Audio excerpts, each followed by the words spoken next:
Hello everyone, कैसे हैं आप सभी। उम्मीद करता हूं ये पेपर भी आपको कुछ सिखा के आया होगा और आपने अपनी गलतियों को रिपीट ना करने का वादा किया होगा। तो आइए इस पेपर का डिस्कशन करते हैं, एक एक करके सभी कंसेप्ट, सभी क्वेश्चन को समझते हैं। सबसे पहला सवाल आप सबके सामने स्क्रीन पे, बड़ा प्यारा सवाल, सॉल्यूशन चैप्टर से। सवाल कहता है concentrated nitric acid is 70% HNO3। मतलब आपके पास एक सॉल्यूशन है और ये जो सॉल्यूशन है ये HNO3 का है, ठीक है। और इसकी एक खूबी है कि this is 70%, this is 70% HNO3, the amount of concentrated nitric acid solution that should be used to prepare 250 ml of 2 molar HNO3 solution। वो कहता है अगर इससे मुझे एक नया सॉल्यूशन बनाना है और वो जो नया सॉल्यूशन बनाना है वो 250 ml बनाना है और 2 मोलर बनाना है, तो बताओ इसकी कितनी अमाउंट की मुझे आवश्यकता पड़ेगी। ये सवाल मुझसे पूछ रहा है। तो मैं क्या सोचूंगा कि साहब मुझे 250 ml 2 मोलर बनाना है, यानी कि मुझे जो HNO3 के मोल चाहिए that is number of mole equal to molarity into volume. Molarity दे रखा है 2 और वॉल्यूम दे रखा है 250 ml, जिससे मुझे लीटर में कन्वर्ट करना पड़ेगा और यहां से आप सबके सामने आ गए हाफ मोल। आप इसे ये समझिए, यानी आपको ये सॉल्यूशन बनाने के लिए आधा मोल HNO3 की आवश्यकता पड़ेगी, राइट। लेकिन प्रश्न आपसे HNO3 का मोल नहीं पूछ रहा है, प्रश्न आपसे HNO3 का वेट पूछ रहा है और उस सॉल्यूशन का पूछ रहा है जो कि 70% HNO3। तो मैं यहां से नंबर ऑफ मोल से वेट निकालूंगा and weight is nothing but mole into molecular mass. तो इसके मोल कितने हैं, हाफ, और मॉलिक्यूलर मास है 63। यानी कि आप यहां से कह सकते हैं कि साहब हमें जो HNO3 का वेट चाहिए दैट इज 2 3 जा 6, 2 1 जा 2, यानी 31.5 ग्राम। ये HNO3 का एक्चुअल वेट रिक्वायर्ड है। मगर मुझे उस सॉल्यूशन का वेट बताना जो कि 70% है, तो मैं क्या कहूंगा कि जो 31.5 ग्राम है ये बेसिकली अपने आप में 70% के बराबर है। और भी तरीके हो सकते हैं, मैं इसे सिंपल यूनिटरी मेथड से करता हूं, फील्ड मेथड से। जैसे आप ऐसे भी कह सकते हैं कि 70% यानी कि 31.5 ग्राम। तो सोचिए 1% कितना होगा, दैट इज 31.5 बाई 70। और सवाल में आपसे सॉल्यूशन का टोटल वेट यानी 100% वो कितना होगा, 100 इंटू 31.5 बाई 70। स्वाभाविक सी बात है, अगर 70% 31 ग्राम है तो 100% 31 से बड़ा ही होगा और बहुत बड़ा डिफरेंस नहीं होगा। आप ऑप्शन से भी सोच सकते हैं लगभग लगभग कितना आएगा, और जब आप इसे सॉल्व करते हैं तो आंसर आता है 45 ग्राम। ऐसे सवालों में आपको सबसे पहले फील करना होता है, सबसे पहले सवाल को समझना होता है। चलते हैं अगले सवाल की। अगले सवाल में सवाल क्या कहता है, for a given reaction A gives product rate is this. एक रिएक्शन है और रिएक्शन की रफ्तार आपको दे रखी है इतनी, उस समय जब कंसंट्रेशन 0.01 मोलर है and the rate is 1.41 into 10 की पावर -4 मोल पर लीटर पर सेकंड में the concentration of A is 0.02 मोल पर लीटर पर सेकंड होना चाहिए, ठीक है। ए की कंसंट्रेशन है 0.02 मोलर, ठीक है, हेंस रेट लॉ। तो आप एक बात तो समझिए कि जब आप इस रिएक्शन का रेट लॉ लिखेंगे तो कैसे लिखेंगे, आर बराबर के इंटू कंसंट्रेशन ऑफ ए की पावर एक्स। अब जिस समय का कंसंट्रेशन उस समय की रफ्तार, जब हमने कंसंट्रेशन रखा 0.01 तो उस समय की रफ्तार हमें दे रखी है 10 की पावर -4। तो मैं कह दूंगा 10 की पावर -4 इक्वल टू के इंटू 0.01 की पावर एक्स। ठीक उसी प्रकार से जब कंसंट्रेशन आपका हो चुका है 0.02 तो रेट कांस्टेंट तो नहीं बदलता कंसंट्रेशन के बदलने से, मगर रफ्तार बदल रही है 1.41 इंटू 10 की पावर -4। और अपने को तो एक ही फॉर्मूला आता है सी की पावर एन बराबर आर, जहां ये सी का मतलब कंसंट्रेशन नहीं है, कंसंट्रेशन का गुना, जहां आर का मतलब रेट नहीं है, रेट का गुना। तो आपने इसे डिवाइड करके सॉल्व करना है, बड़ा अपॉन छोटा कर दें, कर दो साहब। तो जब आप इसे डिवाइड करते हैं, मैं दिस बाई दिस और दिस बाई दिस कर रहा हूं बच्चों, ठीक है। तो कितना आ जाएगा 1.41 इंटू 10 की पावर -4 अपॉन 10 की पावर -4, के से के कैंसल आउट, ये आ जाएगा 0.02 अपॉन 0.01 यानी 2 की पावर एक्स। ये कैंसल आउट, यानी आप देख सकते हैं मैं कह सकता हूं 1.41 इक्वल टू 2 की पावर एक्स, 1.41 जिसे हम कह सकते हैं अंडर रूट। तो यहां से आप साफ साफ कह सकते हैं 2 की पावर हाफ।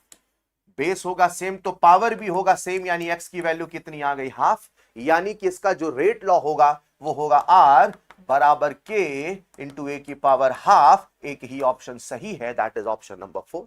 तो सिंपल सा सवाल है। आइए चलते हैं अगले सवाल की ओर। अगला सवाल बेहतरीन सवाल, आपके पेशेंस को चेक करने वाला सवाल कि आप सवाल सब्र से पढ़ते हैं कि नहीं। प्रश्न कहता है under similar conditions initial concentration of 1.386 मोल पर डेसीमीटर क्यूब। हां, आप सबको पता है कि जो 1 डेसीमीटर क्यूब होता है वही 1 लीटर होता है, इसीलिए कई बार मोल पर डेसीमीटर क्यूब को हम मोल पर लीटर को हम मोल पर डेसीमीटर क्यूब भी कहते हैं, तो इससे घबराने की आवश्यकता नहीं है, ठीक है। इनिशियल कंसंट्रेशन सवाल में दे रखा है और ए नॉट की वैल्यू है 1.386 मोल पर डेसीमीटर क्यूब, ठीक है बच्चों, ठीक है।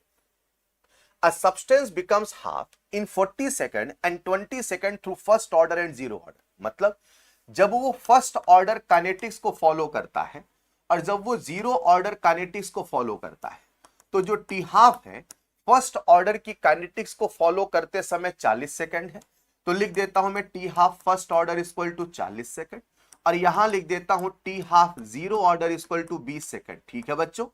अब मुझे टी हाफ का फॉर्मूला याद है साहब। फर्स्ट ऑर्डर के टी हाफ का फॉर्मूला क्या होता है 0.693 अपॉन के, और जीरो ऑर्डर के टी हाफ का फॉर्मूला क्या होता है A naught by 2k, A naught by 2k, right. First order है तो इसे मैं k1 कह दूं, जीरो ऑर्डर से मैं k नॉट कह दूं, चलेगा। अब यहां से आप क्या कहोगे कि सर जो फर्स्ट ऑर्डर का रेट कांस्टेंट होगा, उसने आपसे पूछा क्या है, देखो k1 अपॉन k नॉट यानी फर्स्ट ऑर्डर का रेट कांस्टेंट और जीरो ऑर्डर के रेट कांस्टेंट का रेशियो पूछा है, तो मैं यहां से k1 लिखूंगा, और k1 कैसे लिखूंगा देखिए साहब 0.693 अपॉन 40, फिर ऐसे ही मैं यहां से k नॉट लिखूंगा और k नॉट लिखूंगा a नॉट अपॉन 2 इंटू 20 यानी कि 40, और अब कर दूंगा डिवाइड। प्रश्न क्या पूछा है k1 अपॉन k नॉट, तो 0.693 अपॉन 40 इंटू ए नॉट की वैल्यू दे रखी है 1.386 इंटू 40, 40 कैंसल आउट, इसे किया सिंप्लीफाई तो आपके सामने आ गया हाफ, हाफ यानी कि 0.5। बच्चे ने आओ देखा ना ताओ देखा 0.5 टिक किया और उसका आंसर हो गया गलत। याद रखिएगा, जिन जिन बच्चों ने ऑप्शन नंबर 1 टिक किया वो सब इस सवाल में ट्रैप हुए हैं, वो सब इस सवाल में फंस गए। याद रखना, कई बार पहला ऑप्शन मैच करते ही खुश नहीं हो जाना है, चारों ऑप्शन पढ़ने की आदत हमेशा बना के रखना है। कई बार सब्र का फल मीठा आखिरी में मिलता है। तो फोर्थ वाला जो आपका ऑप्शन है देखिएगा, फर्स्ट वाला जो ऑप्शन है ये दोनों सेम है, मगर अंतर है यूनिट का, बोलो हाँ या ना। अब आपको फर्स्ट ऑर्डर और जीरो ऑर्डर के रेट कांस्टेंट की यूनिट पता होनी चाहिए। फर्स्ट ऑर्डर के रेट कांस्टेंट की यूनिट होती है सेकंड इनवर्स, और जीरो ऑर्डर के रेट कांस्टेंट की यूनिट होती है मोल पर लीटर पर सेकंड। तो पर सेकंड कैंसल आउट, ये गया ऊपर, तो आंसर आएगा मोल -1 लीटर +1, जिसे आप कह सकते हैं मोल -1 डेसीमीटर क्यूब, यानी आंसर मेरा जाएगा ऑप्शन नंबर 4, ना कि ऑप्शन नंबर 1। आई होप ये सवाल भी आपको क्लियर है और अपनी गलतियों को आप ना दोहराने की कोशिश करेंगे। अगला सवाल, in the following half cell having E not values this E not of the half cell, इस हाफ सेल का ई नॉट आपसे पूछा है। हाफ सेल ही दिया है और हाफ सेल ही पूछा है। हाफ सेल देके जब भी हाफ सेल पूछे हम कंसेप्ट इस्तेमाल करेंगे डेल्टा जी का। तो कैसे करना है प्यारे बच्चों, मुझे चाहिए A3 plus left hand side में जो कि है, मुझे चाहिए A राइट हैंड साइड में जो कि है, यानी कुछ नहीं करना है, इन दोनों रिएक्शन को कर देना है add. A3 plus plus electron से बन रहा है A2 प्लस, दूसरी रिएक्शन आपके सामने है A2 प्लस प्लस 2 इलेक्ट्रॉन से बना A, इसका E1 नॉट, इसका E2 नॉट, N1 की वैल्यू होगी 1, N1 की वैल्यू होगी 1, N2 की वैल्यू होगी बोलो लाला कितनी 2, और तीसरी रिएक्शन आप सबके सामने दे रखी है A3 प्लस प्लस 3 इलेक्ट्रॉन से बनना A, इसे कह दोगे E3 नॉट, और N3 की वैल्यू हो जाएगी 3, दोनों को किया add, yes sir. Reaction number 1 reaction number 2, तो मैं कह दूंगा 3 बराबर 1 प्लस 2, तो मैं कह दूंगा डेल्टा G3 बराबर delta G1 plus delta G2, यहां लिख सकता हूं -N3FE3 बराबर -N1FE1। बच्चों याद आया ना, माइनस N2Fe2, इसे करो सिंप्लीफाई, भागे भागे आपके पास E3 आएगा, सब में लगा दो नॉट नॉट नॉट, तो E3 नॉट हो जाएगा N1E1 plus N2E2 upon N3। Clear है बच्चों? N1 कितना साहब 1, E1 कितना Y2, यानी इसे आप क्या कहोगे Y2 माइनस प्लस N2 कितना 2 और ये कितना माइनस Y1, ये हो जाएगा -2Y1 और N3 की वैल्यू कितनी 3, तो Y2 minus 2Y1 upon 3 and answer is nothing but option number 1। आइए चलते हैं अगले सवाल की ओर। अगला सवाल, अरे वाह बेहतरीन सवाल, प्यारा सवाल, सीखिएगा इस सवाल को। एक सेल रिप्रेजेंटेशन आपके सामने दे रखा है और आपसे पूछा है ई सेल। हां, इस सवाल को करने के कई तरीके हो सकते हैं और ऐसे सवाल हमने क्लास में भी किए। इस सवाल को करने का पहला तरीका जो रूट मेथड है वो क्या है मेरे बच्चों, कि सबसे पहले रिएक्शन को लिखें। अच्छा, ये तो सबको पता है कि सेम ही इलेक्ट्रोड का सेल है, तो इसका जो E0 सेल होगा वो कितना होगा 0, राइट। तो रूट मेथड क्या है, सबसे पहले बच्चा लिखे रिएक्शन, फिर बच्चा लिखे Q, फिर बच्चे ने क्या करना है नस्ट इक्वेशन में पुट। ये है सवाल को करने का route method, that is the basic method. हम कैसे कर रहे हैं सीखिएगा बच्चों। आपको पता है ये हाइड्रोजन इलेक्ट्रोड से बना सेल है, और हाइड्रोजन इलेक्ट्रोड से अगर सेल बना है तो हम इसे ऐसे भी कर सकते हैं, कैसे देखिएगा, H+H2 प्लैटिनम, ठीक है, ठीक है साहब। अब बाई तरफ वाला हमेशा से एनोड था, एनोड है एनोड रहेगा, दाई तरफ वाला कैथोड था कैथोड रहेगा। अगर मैं कुछ दिमाग लगा के इसका रिडक्शन पोटेंशियल निकाल लूं, इसका रिडक्शन पोटेंशियल निकाल लूं, तो मैं बहुत सरल भाषा में कह सकता हूं ई सेल बराबर reduction potential of cathode minus reduction potential of anode, right. अब रिडक्शन पोटेंशियल निकालूं कैसे, तो हाइड्रोजन इलेक्ट्रोड का रिडक्शन पोटेंशियल निकालने का एक फॉर्मूला होता है -0.06 इंटू पीएच। तो काश मुझे इसका पीएच पता, इसका पीएच पता, तो इसका रिडक्शन पोटेंशियल निकाला जा सकता है। अब हम पीएच निकालने में दिमाग लगाए। यहां पे उन्होंने Hb की कंसंट्रेशन दी है 10 की पावर -2, तो जो H+ की कंसंट्रेशन हो जाएगी वो भी हो जाएगी 10 की पावर -2, तो इसका जो पीएच हो जाएगा वो हो जाएगा 2, और अगर इसका पीएच 2 हो जाएगा तो रिडक्शन पोटेंशियल ऑफ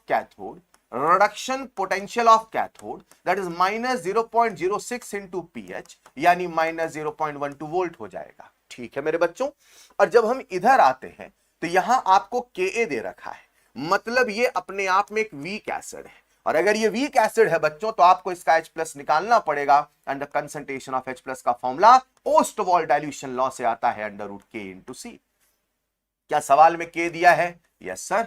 K की वैल्यू है 10 की पावर -7, कंसंट्रेशन है 10 की पावर -1, तो 10 की पावर -8 का √10 की पावर -4, यहां से pH आ जाएगा 4, यहां से रिडक्शन पोटेंशियल ऑफ एनोड निकल जाएगा -0.06 इंटू 4, यानी -0.24 वोल्ट।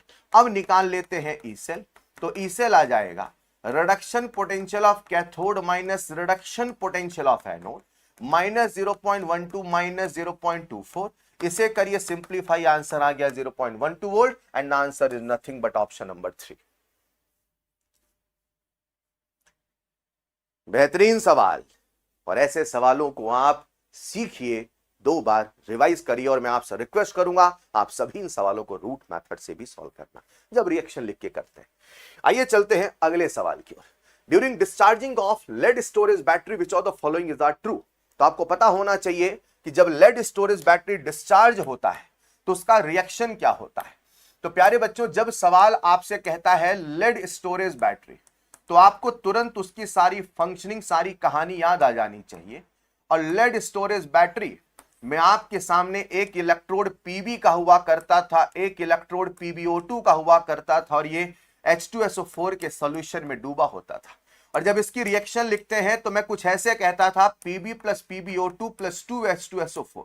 अगर रिएक्शन आए तो हाँ कहना, एक H2SO4 Pb के नाम का, एक H2SO4 PbO2 के नाम का, और दोनों की रिएक्शन से यहां बनता है 2PbSO4।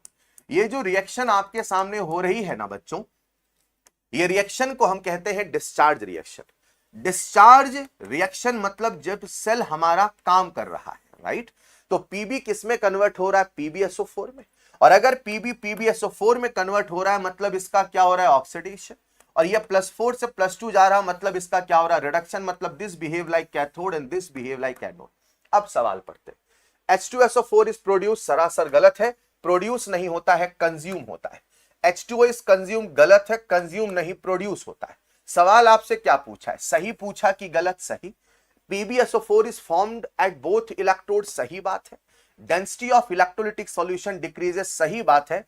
जब Pb और PbO2 H2SO4 के साथ रिएक्शन करते हैं तो H2SO4 की धीरे धीरे कंसंट्रेशन यहां से कम होती है और सॉल्यूशन की डेंसिटी भी घटती जाती है। अरे हां, तभी तो बैटरी का पानी मिलाया जाता है। इसीलिए आंसर होगा सी एंड डी, इसीलिए आंसर होगा सी एंड डी, इसीलिए आंसर होगा ऑप्शन नंबर 2। आइए चलते हैं अगले सवाल की ओर। What is the osmotic pressure of the solution obtained by mixing 300 centimeter cube of 0.6% m/v? मन में पहले चित्र बनना चाहिए।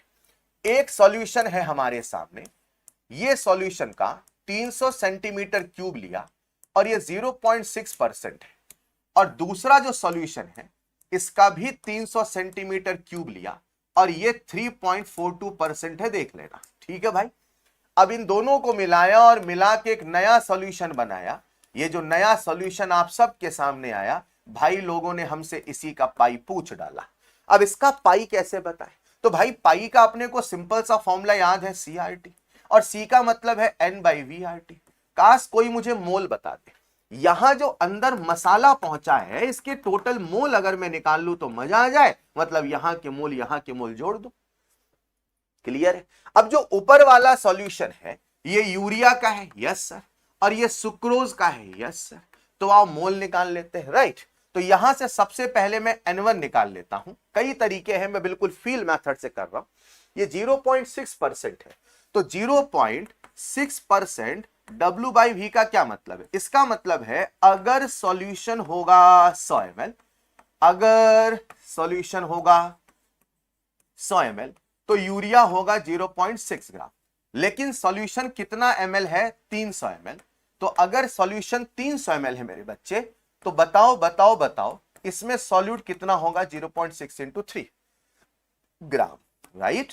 और आपसे पूछा नंबर ऑफ मोल, तो number of mole equal to weight in grams upon molecular mass, clear. अब मैं इसे सीधे लिखता हूं, सेम प्रोसेस सुक्रोज के लिए, समझ गए ना। तो इसको मैं सॉल्व करूंगा, और भी तरीके हैं, M1 V1 से भी कर सकते हैं, मैं ऐसे कर रहा हूं। तो यहां से N1 कितना आ गया? 0.6 × 3/60। डेसिमल हटाया, नीचे 10 लगाया, 6 दाहम। ये कितना आ गया? 3 × 10⁻², क्लियर। अब ऐसे ही निकालूंगा N2, तो N2 कितना आ जाएगा? 3.42 × 3/342। डेसिमल हटाया, नीचे 100 लगाया, कैंसल आउट, कितना आ गया? 3 × 10⁻²। अब लगाते हैं पाई, तो पाई हो जाएगा N1 + N2/V × RT। यहां से N1 आ चुका है 3 × 10⁻², N2 आ चुका है 3 × 10⁻²। दोनों को जोड़ूंगा, 300 + 300 600। और यही पूरी जनता गलत करती है, ये 600 लीटर नहीं 600 ml है, और इसे लीटर बदलने के लिए मुझे अपॉन 1000 करना होगा, इंटू 0.0821 इंटू 20 डिग्री सेल्सियस। और 20 डिग्री सेल्सियस को केल्विन में बदलिए तो 273 + 20 कितना आ जाएगा? 293। इसे करिए सिंप्लीफाई और आंसर आपके सामने है। तो आंसर जो आता है वो आता है 2.4 ATM के आसपास। बाकी सब कैलकुलेशन है, कंसेप्ट आपके सामने, क्लियर। तो बढ़िया सवाल। आइए चलते हैं अगले सवाल की ओर। For the following electrochemical cell at 298 kelvin, कुछ रिएक्शन गिवन है और आपसे कहता है कि इस रिएक्शन के लिए ई सेल इतना है और दिस बराबर 10⁻x है। तो बताइए x कितना होगा? आराम से वीडियो को पॉज करके आप सवाल को पढ़ें। अगर पेपर नहीं दिया है तो इसे खुद से अटेम्प्ट करें। देखो आज भी कहानी वही है। अगर इलेक्ट्रोकेमिस्ट्री का गैल्वेनिक सेल का सवाल आएगा तो अपने को तो एक ही लाइन दोहरानी है, रिएक्शन क्यू नष्ट में पुट, रिएक्शन क्यू नष्ट में पुट। आओ सबसे पहले रिएक्शन लिखते हैं। एक तरफ लिखूंगा एनोडिक हाफ सेल, एक तरफ लिखूंगा कैथोडिक हाफ सेल।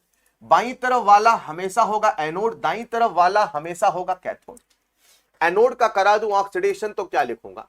हाइड्रोजन से बना 2H++2 इलेक्ट्रॉन, कैथोड का कराऊंगा रिडक्शन तो M4+ से क्या बनाऊंगा M2+, रिडक्शन है तो 2 इलेक्ट्रॉन गेन, दोनों को जोड़ूंगा, सारी बातें आपके सामने दे रखी है। M4+ को बोला है C1, M2+ को बोला है C2, राइट। और यहां से जब मैं Q की वैल्यू लिखूंगा तो Q की वैल्यू आ जाएगी C2/C1, राइट बच्चों।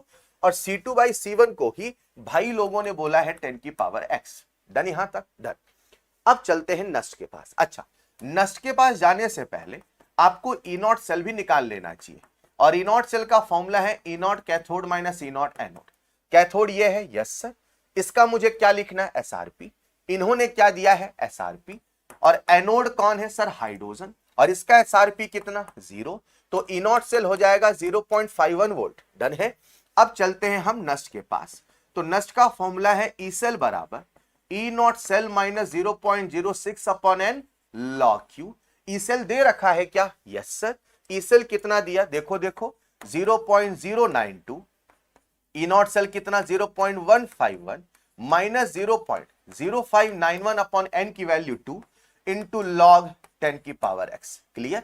इसे माइनस करिए तो माइनस करने पे आता है माइनस 0.0591, है ना, सॉरी, इसे माइनस करिए तो माइनस करने पे आता है दिस माइनस दिस इज 0.0591 बराबर माइनस 0.0591 अपॉन 2 log 10⁻⁻⁴।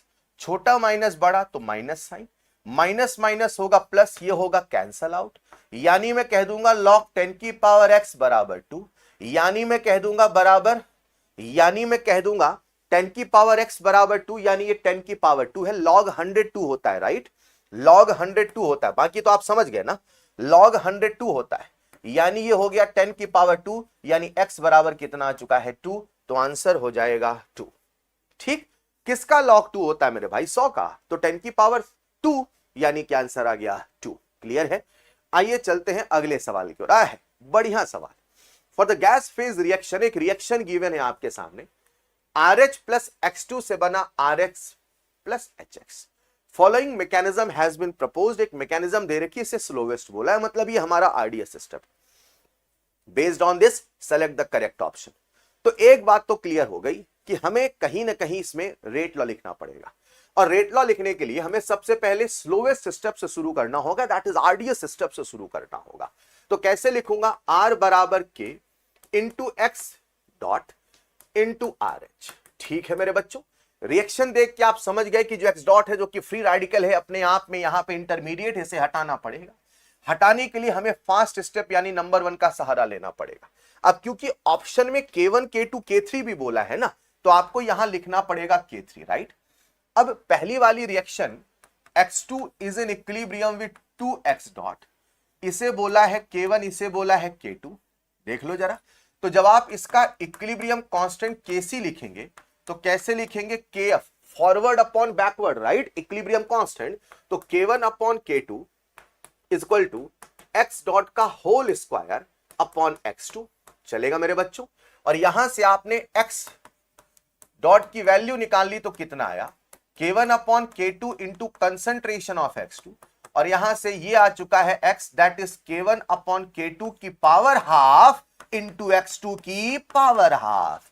अच्छा, अब क्या करूं, इस x डॉट की वैल्यू को यहां करूं सब्स्टिट्यूट, और हम सब के सामने आ चुका है बेहतरीन रेट लॉ, R बराबर K3 into K1 upon K2 की पावर हाफ इंटू x2 की पावर हाफ इंटू RH। अब सारे ऑप्शन पढ़ना शुरू करते हैं। डन है। पहला option, effective rate constant for the formation of RX is K3 K4 K1, ना ना ना, K4 का तो कहीं नामो निशान नहीं है, यानी ये हो जाएगा गलत। प्रश्न हमसे पूछा है करेक्ट ऑप्शन, तो पहला वाला गलत, सही बात है।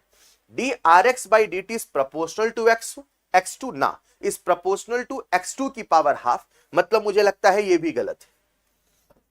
तो यार A और B तो गलत हो गया, तो आंसर तो साफ साफ दिख गया, COD होना चाहिए। फिर भी चेक कर ले, overall order of the reaction is 3/2, तो 1 प्लस हाफ, बिल्कुल सही बात है।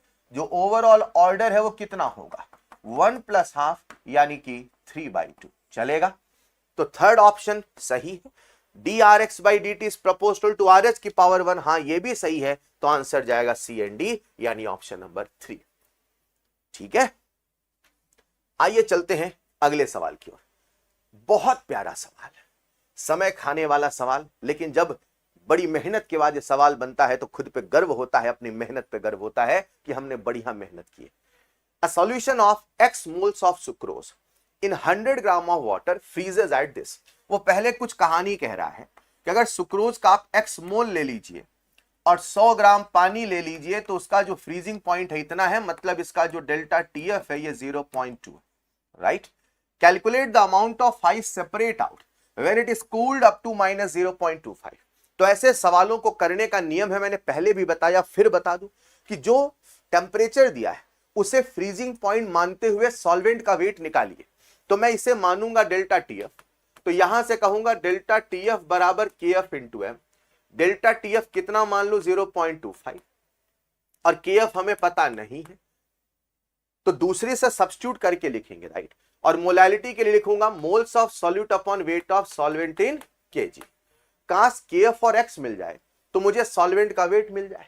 अब KF और X निकालने के लिए मैं पहली वाली इंफॉर्मेशन का यूज करूंगा, तो डेल्टा TF बराबर KF इंटू मोलैलिटी, और ये वाला फ्रीजिंग पॉइंट कब है, जब 100 ग्राम है, तो KF इंटू X अपॉन 100 ग्राम, इसे कन्वर्ट करना पड़ेगा किलोग्राम में, तो अपॉन 1000 करूंगा तो कितना आएगा 10, यानी आप सबके सामने यहां से आ चुका है। अच्छा, डेल्टा TF कितना आएगा 0.2, तो आप सबके सामने आ चुका है KF इंटू X की वैल्यू कितनी आई, KF इंटू X 10 नीचे आया ना भाई, तो 10 नीचे आया मतलब 0.1, तो KF इंटू X आ चुका है 0.2 इंटू 0.1। मल्टीप्लाई नहीं कर रहा हूं, लास्ट में एक साथ सॉल्व कर लेंगे। KF इंटू X की वैल्यू मिल गई साहब, मिल गई, तो यहां से वेट ऑफ सॉल्वेंट आ चुका है KF इंटू X अपॉन 0.25। कुछ बच्चे इसे डिवाइड करके भी करते हैं, चलेगा, मैंने ऐसे किया है। KF इंटू X कितना आया है 0.2 इंटू 0.1 अपॉन 0.25। जब आप इसे सिंप्लीफाई करते हैं तो आता है 0.08 kg, जो कि आता है 80 ग्राम। कितना सॉल्वेंट लिया था 100 ग्राम, लेकिन सॉल्वेंट कितना आया 80 ग्राम, यानी बाकी का 20 ग्राम कहां गया, बाकी का 20 ग्राम बर्फ बना। यानी कोई मुझसे कहे what is the amount of ice separate out, तो 100 minus 80 and answer is nothing but 20 gram, so the answer is 20 gram. Clear है बच्चों। अगला सवाल बेहतरीन सवाल, इस सवाल में भाषा का समझना ही सबसे पहला हर्डल, और जिसने जिसने भाषा समझा उससे बन गया। A complex is represented as this, okay, it's 0.1 molar solution in water shows melting point this. ये जो आपको उसने मेल्टिंग पॉइंट बोला है मेरे बच्चों, यही डेल्टा TF होगा, और डेल्टा TF की वैल्यू है 0.558 केल्विन। KF दे रखा है assuming 100% ionization of the complex and coordination number of this is this formula of the complex। तो मैं क्या करता हूं कि कॉम्प्लेक्स का सवाल है, abnormal colligative property, delta TF बराबर I into KF into M। Delta TF कितना होगा 0.558, I निकल गया तो ये पता चल गया कि टोटल डिसोसिएशन कितना होगा। प्रश्न में उसने बोला है कंप्लीट, प्रश्न में उसने बोला है कंप्लीट आयोनाइजेशन, राइट। तो आप जैसे I निकालोगे अल्फा 1 मानते हुए N मिल जाएगा। तो डेल्टा TF बराबर I इंटू KF की वैल्यू 1.86, मोलैलिटी आपको दे रखा है 0.1, यहां से आप सबके सामने वांट ऑफ फैक्टर I आ गया 0.558 अपॉन 1.86 इंटू 0.1, यानी I आ चुका है 0.558 अपॉन 0.186। इसे करोगे सॉल्व तो आ जाएगा 3। I की वैल्यू कितनी आई 3, राइट। यानी कि I का फॉर्मूला होता है 1 प्लस n-1 इंटू अल्फा, और अल्फा कितना है 1, क्योंकि उसने 100% आयनाइजेशन बोला है, तो अल्फा को 1 रखोगे तो 3 बराबर 1 प्लस n-1। इससे सिंप्लीफाई होके n की वैल्यू कितनी आ गई 3, यानी जो भी सब्सटेंस होगा उसमें n की वैल्यू 3 होगी। तो कोऑर्डिनेशन स्फीयर के बाहर 2 क्लोरीन 2, ये पूरा का पूरा एक यूनिट, यानी कितना हो जाएगा 3। So the answer is nothing but 1। यहां 3 और 1 4 होगा, यहां 2 होगा और यहां 1 होगा, राइट। आइए चलते हैं अगले सवाल की ओर। Limiting molar conductivity of which ion in water is least. बच्चों एनसीईआरटी की टेबल से उठाया सवाल, और अगर आपको एनसीईआरटी की वो टेबल जो मैंने क्लास में याद कराई याद है तो सवाल बनेगा, वरना तुक्के में सवाल गलत हो सकता है। तो मैं इसी सवाल के माध्यम से आपको पूरा वो आयोनिक कंडक्टेंस का ऑर्डर एक बार दोहरा देता हूं। आयोनिक कंडक्टेंस का ऑर्डर जो एनसीईआरटी की टेबल है, जो आपकी कॉपी में लिखा है, मैंने कहा उसे याद करिएगा, वो दोहरा देता हूं। सबसे पहले पायदान पे कौन था? H+, फिर कौन होता है? OH-, फिर कौन होता है? Sulphate ion, right. उसके बाद यहां पे आता है ग्रुप 2, फिर आते हैं हैलोजन, फिर आता है ग्रुप 1, और फिर सबसे लास्ट में आता है एसीटेट आयन। और रूल था नीचे वाला ऊपर, नीचे वाले ऊपर, राइट। तो ग्रुप 2 में आते हैं बेरिलियम, मैग्नीशियम, कैल्शियम, तो नीचे वाला ऊपर, तो अगला नंबर कैल्शियम का आता है, फिर उसके बाद मैग्नीशियम का। फिर हैलोजन में आते हैं, फ्लोरीन हटा दो, क्लोरीन, ब्रोमीन, नीचे वाला ऊपर, यानी कि यहां आ गया Br-, यहां आ गया Cl-।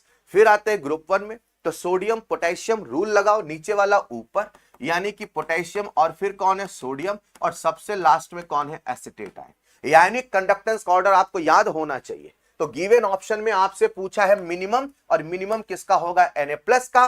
That's why the answer is Na+, right. NCERT की टेबल है, उस टेबल का कंक्लूजन है, हो सके तो देखिएगा। मैं यहां पे एनसीईआरटी की इमेज नहीं लगा पाया, आप जरूर देख लेना। अगला सवाल आया है, प्यारा सवाल। Select the incorrect statement from the following. प्रश्न हमसे इनकरेक्ट स्टेटमेंट पूछा है, यानी गलत पूछा है, राइट। कैसे करें? Azeotropic mixture are binary mixture having same composition solid and liquid। गलत बात, in liquid and vapor phase, in liquid and vapor phase, right। तो ये गलत हो गया, ए वाला तो गलत है। अब समस्या इन लोगों ने ये कर दी है कि इस वाले ऑप्शन में भी ए है, इसमें भी ए है, इसमें भी ए। ये तो नहीं होगा, लेकिन बाकी में ए ऑप्शन आया। अगर एक में होता तो आप एक से ही आंसर कर लेते। जो सेकंड वाला है, बी वाला, एनसीईआरटी के गहराइयों से उठाया हुआ स्टेटमेंट है। और मैं बता दूं ये कहां है, मैं फिर से वो इमेज नहीं लगा पाया, आप देखिएगा जरूर एनसीईआरटी में। एनसीईआरटी में सॉल्यूशन चैप्टर में कंसंट्रेशन यूनिट जहां है, जहां परसेंटेज कंसंट्रेशन है, परसेंटेज W/W, परसेंटेज V/V वहां लिखा है, और एनसीईआरटी लिखता है 35% V/V, लेकिन यहां लिख दिया W/V। 35% V/V solution of ethylene glycol is used for the cooling the engine, W/V नहीं V/V, इसलिए ये भी गलत होगा। तो A भी गलत है, B भी गलत है, A भी गलत है, B भी गलत है। खेल आसान है। अब आपका आंसर हो जाएगा ऑप्शन नंबर 2। क्लियर है? बाकी C और D देख लीजिए।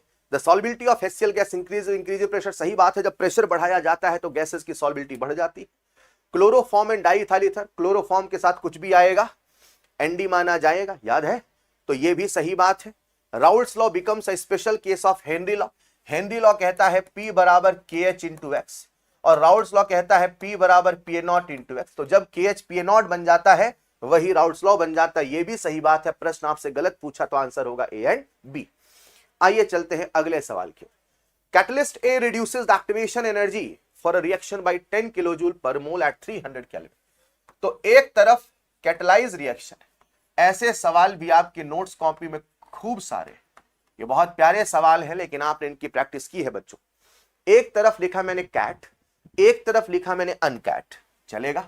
मतलब कैटलाइज्ड है और एक तरफ अनकैटलाइज्ड है। मान लेते हैं कि जो अनकैटलाइज्ड है उसमें एक्टिवेशन एनर्जी EA है, तो कैटलिस्ट में एक्टिवेशन एनर्जी EA-10 है। उसने कहा 10 से रिड्यूस कर दिया, 10 किलो जूल से रिड्यूस किया। The ratio of the rate constant, right. तो प्रश्न हमसे के कैट अपॉन के अनकैट के बारे में पूछा है, और वो कहता है ये e की पावर x के बराबर। तो x कितना होगा? तो आइए लगाते हैं Arrhenius equation, k equal to a into e की power minus EA upon RT upon a into e की power minus EA upon RT। ऊपर है कैट और नीचे अनकैट, इसे मैं कह देता हूं 1, इसे मैं कह देता हूं 2, ताकि कंफ्यूजन ना हो। चलेगा बच्चे? तो EA1 बराबर EA2 माइनस 10। तो ऊपर कैट चल रहा, कैट मतलब 2, 1 है ना, ये EA1 है, और इसे कह दूं EA2, समझ गए ना। तो संभल के वैल्यू रखना, ए से कैंसल, e की पावर ये ऊपर गया, तो EA1 को क्या लिख सकता हूं मैं, देखिएगा, minus EA2 plus 10 plus EA2 हो जाएगा कैंसल बटे RT, ये हो गया cancel, and this is e की पावर x, यानी मैं कह सकता हूं x equal to 10 by RT। Value को रखिए, उसने किलोजूल बोला है तो मान मुझे किलोजूल में रखना होगा, दैट इज 8.314। टेम्परेचर लाला कितना दे रखा है 300, और बच्चे को याद है 8.314 इंटू 300 2500 के आसपास, राइट। तो 10/2500 के आसपास। लेकिन एक गलती होगी, कौन बताएगा सर, ऊपर 10 किलो जूल है तो नीचे भी किलो जूल लिखना पड़ेगा, इसे 1000 से डिवाइड करना पड़ेगा। हाँ जी साहब, और इसे आपने किया सिंप्लीफाई तो 10/2.5 this comes out 4 and answer is nothing but 4। प्यारा सवाल, प्यारा सवाल।